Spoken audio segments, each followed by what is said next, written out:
when the NDP and the Liberals had this deal in effect, they had demands on you as a health minister for programs they wanted. The Bloc now seems prepared to prop up this government on confidence votes if its demands are met. So I wanted to ask, have you or other ministers heard from the Bloc yet with any specific demands? Well, look, I'm talking to the Bloc all the time and to the New Democrats.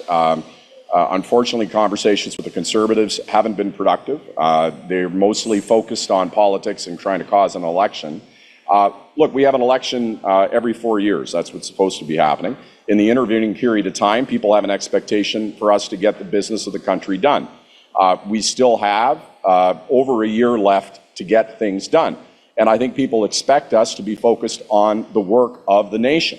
And to me, that means passing legislation. That means improving conditions for people. It means advancing some of the programs that I talked about.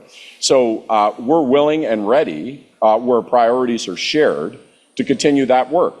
And I think to other parties who are pining for an election, they have to ask, well, what's their end game here? I think it seems to be that, more about serving their interests than Canadians' interests. And that's really what we try to wake up and I try to do every morning, is ask, what can I do? I get the extraordinary privilege and weight of being the health minister of this country. How can I work with my provincial and territorial colleagues, my parliamentary colleagues, to try to make things a little better?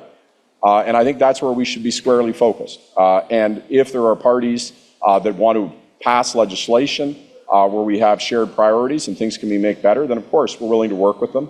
But those conversations are always happening, and were happening in absence of a supply and happening even when the supply and confidence agreement was happening. Yeah, you want to say something? Yeah, if I can just add to what Minister Holland said. Look, both Mark and I speak to my colleagues across the country daily, weekly, sometimes hourly, and I can tell you with absolute certainty that there is not a lack of enthusiasm. In fact, it's quite the opposite. People are enthused, they're excited, they're looking forward to getting back to Ottawa next week, to get back to Parliament. And on the second issue about the other parties, the question shouldn't be to Minister Holland or other members of the governing party who they're working with. The question should be to the Conservatives. We're there to work with everybody in the House of Commons to get legislation passed and to make the country run better. The question should be put to Mr. Poilievre and the Conservatives, why aren't you working with anybody else? Because all the other parties seem to be able to manage to do it.